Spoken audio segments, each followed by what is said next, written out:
Hey guys, so this first impressions video is on a few new products from CoverGirl that have come out in drugstores recently. I had to do a little bit of searching to find these. I'd actually seen a commercial on TV.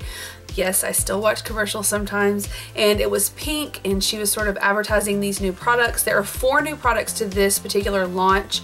A foundation, which is the CoverGirl Outlast Stay Luminous foundation, so sort of an extension on the 3-in-1, but this one has a more natural sort of luminous texture finish than the original.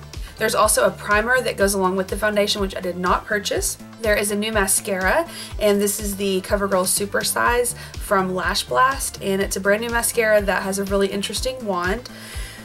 We'll talk more about that later. And then the last thing is the new CoverGirl Outlast Lipstick, which claims to be a long-wearing and moisturizing formula. This one I found pretty easily at Walgreens. It's on the new area displays where they have all the new products, and I've seen this at least 3 different Walgreens stores that I've been to. I did not find the foundation and lipstick at Walgreens. I found them at CVS, and I sort of had to look a little bit because they were in a little bit of a weird location. Sometimes CVS will do this where they have products on like a little temporary cardboard display, and it wasn't put in with the new products but sort of just shoved over to the side, and I just was walking by and just happened to notice it. I mean, it was in a really weird spot. So if you're out looking for this somewhere, just keep your eyes peeled. If you're looking for it, try out CVS for these 2 products. And then I didn't see the mascara out at CVS. I had to find that at Walgreens, so I had to go to 2 different locations to find these. What interested me about these particular products is that I love a luminous finish foundation, and I have a foundation that I really like, but it's currently from Clinique, so it's a little bit more pricey, so I was hoping maybe this would be a good drugstore dupe for that. And I love a foundation with a good pump, which it has. I love lipsticks, especially ones that claim to last a long time if they are moisturizing. I do not like drying formulas at all, so we'll see how this one wears. And then I'm always a sucker for a new mascara. And I've had really good luck from CoverGirl, especially from the Lash Blast line and the Clump Crusher line. Love those mascaras so much, so I'm hoping this one will be a good one as well. So I'm going to go in and talk about these products each a little bit more in depth, so you'll know some facts about the products, the price of the product, the shade ranges and things like that, and then I'll also be demoing the product. So here in just a second, you're going to see me with nothing but eyebrows. So the first and I think most exciting product in this new launch from CoverGirl is the Outlast Stay Luminous Natural Glow Foundation. It looks very similar to the Outlast Stay Fabulous 3-in-1 foundation, which I'm not a huge fan of. I feel like it's a little bit drying on my face and a little bit too thick for me. So I thought maybe this one might be a better choice because it does have that luminous finish, which I tend to like a little bit more. Has a pump, which is awesome. Always love that. It comes in 7 shades in total. I imagine at some point they'll expand that because 7 seems like not very many. I actually picked up shade 825, which is buff beige. It was the second from the lightest shade. There's 1 lighter than this, and of course 5 darker than this, but I think this is probably going to be a pretty decent match for me. Typically I'm not the lightest color in the foundation ranges, but I don't know, I'm sometimes hard to match, so we'll see how this goes because of course I have not tried this at all, so you guys will get to see my very first reactions to this product. Now what's different about this one than the 3-in-1 is, of course, like I said, it has a different type of finish, so a luminous finish. It's still supposed to have that all day wear, so just a flawless finish all day long. This one again is oil free, and it claims to hydrate all day while it provides a flawless finish. The price on this is around $11, and it is a water-based foundation, so if you're not familiar with what that means, you can just read on the ingredient label on the back and it will tell you typically in the first couple of ingredients what the base of the foundation is. So this one, the first ingredient is water, which means that to have the best, I guess, application and the longest wear time, you want to also use a primer that is water-based. So you want to try to avoid something that has a silicone base. So something like the L'Oreal Infallible Makeup Extender Spray might work. You could actually spray that on first or after. I know that's not a primer, but it could help extend the wear of it. I would probably avoid something like the Professional because that does have a silicone base. So just do your research a little bit and see what foundation primers might work best with this particular foundation. The only other product in this line that I didn't pick up was a primer, and the primer is meant to be used with this foundation. So actually on the website, when it lists the instructions for this particular foundation, it says to use a primer or use the primer that comes with this. I didn't pick that up, so we'll see how it goes without it. I have not put a primer on my face today because I just figured it might be nice to see how it applies without anything, and I'm going to be applying it with a damp beauty blender. So I'm just gonna, it does have a lock on the pump, which is nice. Just gonna put a little bit on my fingers. I'm gonna wipe that onto my skin. I did about 3 pumps.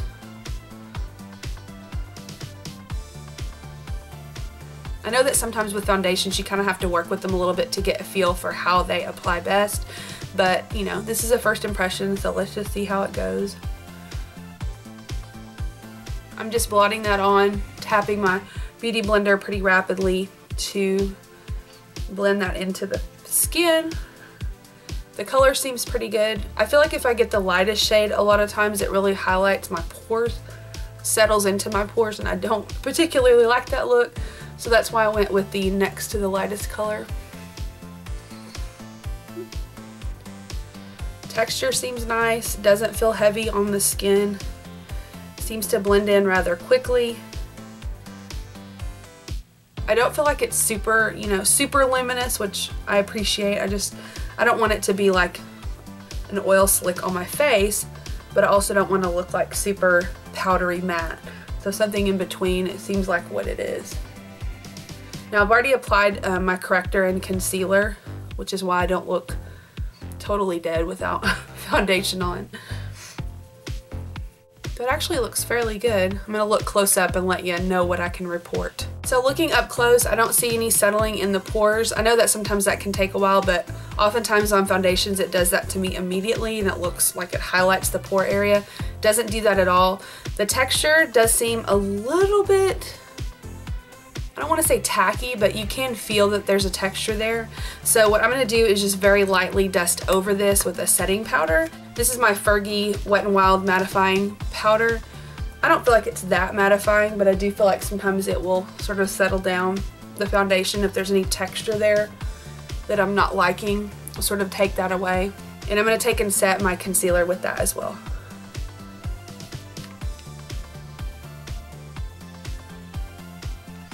So far I'm pretty pleased with that foundation. I'm gonna wear it for a while. I've got a few other things to film and I'll sort of come back at the end of that and let you know how it's feeling maybe in a couple of hours.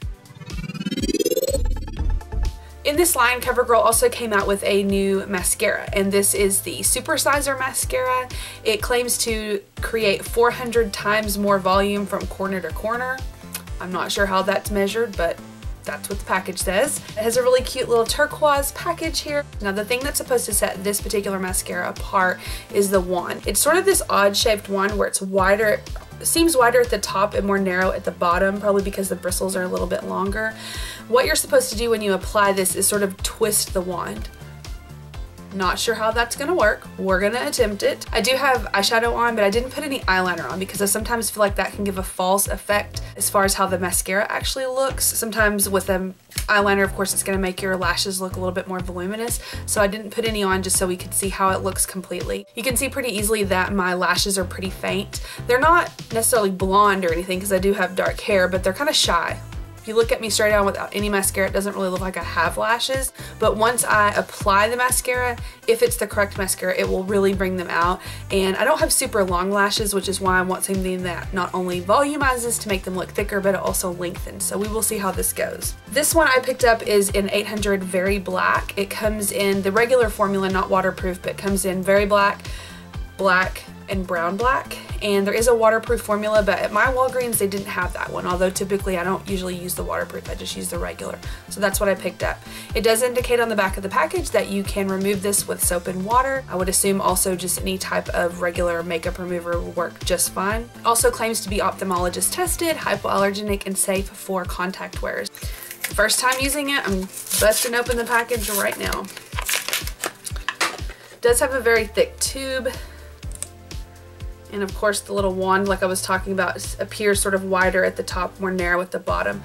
The bristles are very, very short, and it looks to be one of those sort of rubberized wands. So I don't know, these are sort of hit and miss for me. Sometimes they work and sometimes they're just completely wrong. So I'm gonna zoom in so you can see it just a little bit better. So I haven't curled my lashes or anything, and I'm just gonna apply probably 3 coats.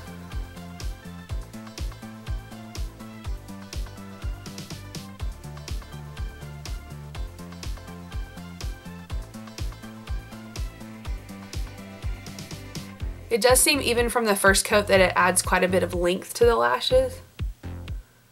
I haven't attempted the twisting of the wand.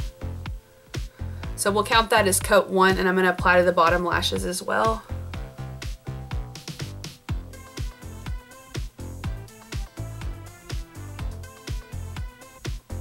Now the claim on the package and the website is that because of the unique shape of the wand and the shorter bristles like it has, that it's supposed to be able to grab all of your lashes. So even those like teeny little lashes over here to the side. We shall see. I'm going to go in with coat number 2. I'm kind of twisting it as I apply it.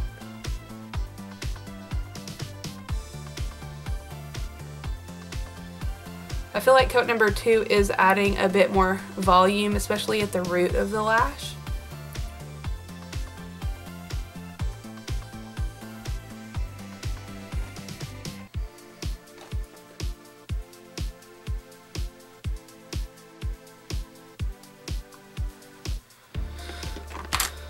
Okay, so that's 2 coats. I don't necessarily feel like it grabs the smaller lashes any more or any less than another mascara that I might use. I'm one that likes to typically do 3 coats, so I really want to put a 3rd coat on, but I'm afraid if I do, it's going to get really clumpy. Might as well just try it out, I guess.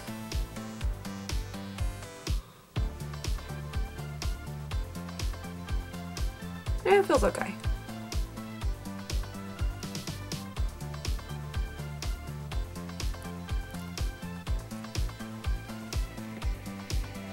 Got a little bit clumpy with the 3rd coat, but I do think it's pretty good.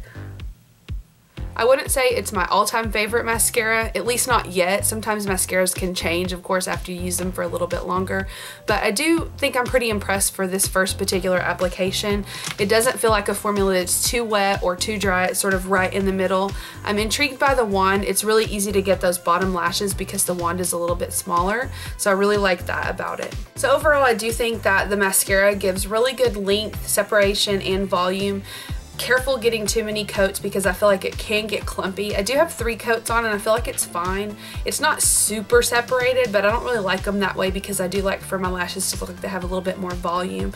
So if I were to sort of compare it to a couple of others, it doesn't give quite as much volume as my Essence Lash Princess mascara, but it does give more volume than my L'Oreal Telescopic Carbon Black mascara. I feel like this one is mostly for me just length, and I feel like this one gives sort of both length and volume. So I would recommend it. I think it's a really good mascara, and for less than $7, I think it's like a $6.50 range mascara. Pretty good. I feel like it's one that over time I'm gonna learn to appreciate a little bit more. So I will check back with you in a couple of hours when we look at the foundation just to see how it wears over time, see if there's any flaking or anything like that. The last product that I picked up was part of the new range as well, and it is the Outlast Long Wear Lipstick. And on the packaging it says long wear plus hydration. So the claim for this lipstick is that it's supposed to give you long wear, all day wear, but without the really drying effect that a lot of those types of lipsticks can give you. I know that that is the case for most long wear lipsticks. For me, if they're, you know, a matte lipstick, they're gonna probably dry my lips out. If they're those awful like two-phase ones where you have the lipstick and the gloss, I absolutely loathe those because they dry your lips out and they also have like crumbling and they wear off really weird. So this lipstick actually claims to not do any of those things but actually moisturize. It claims on the website that it does not crumble or flake, which sounds really disgusting for a lipstick, but you know what I'm talking about when you get that weird wear from the inside of the mouth. It also claims to say fresh and flexible all day. I'm gonna be testing it out for just a few hours, so we'll see how that goes. It does come in 11 shades. Now my CVS where I purchased it, there were only a couple of shades on the display. They had a really tiny display. I don't even think all the foundation colors were there, but there were probably only about 5 colors. But on the CoverGirl website, there are 11 different shades that range from neutrals to pinks to berries to reds, everything you could probably want. I'm not keen on the packaging. It reminds me a lot of those Revlon lipsticks that came out a while back, the Ultra HD, where the tip of the lipstick actually sticks up above the metal, and so when you go to put the cap on, you run the risk of sort of ramming the cap into the lipstick. I could see though that that will probably dissipate pretty quickly because there's not much that sticks up above the line of the product holder. I hate that kind of packaging. I wish they'd just make a lipstick that goes down into the tube. That's all I ask CoverGirl. So I'm gonna just apply that without anything on my lips, without any balm or primer or lip liner, and just see how it wears. The color that I picked up was shade 945, which is called Magnetic Mauve.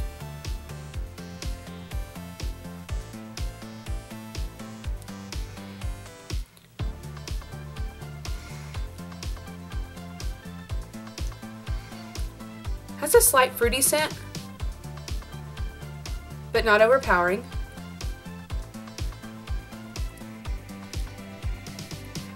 I wouldn't say it's the most pigmented lipstick I've ever used.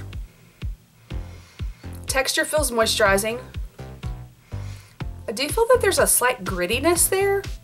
If you were gonna look at it in the range of sandpaper grit, I mean, it's like super fine grit. It's not, you know, 80 grit or something, but I don't know, the texture seems very weird to me.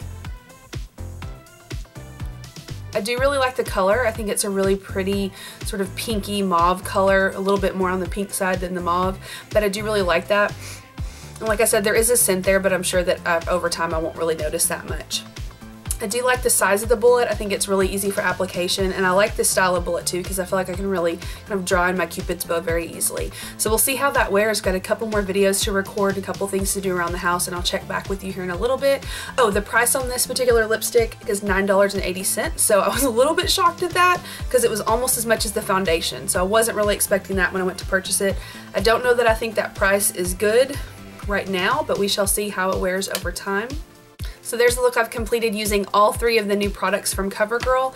I'm not going to rate them just yet. I'll wait until the end of the day when we see how this wears, and I'll check back with you here in a little bit.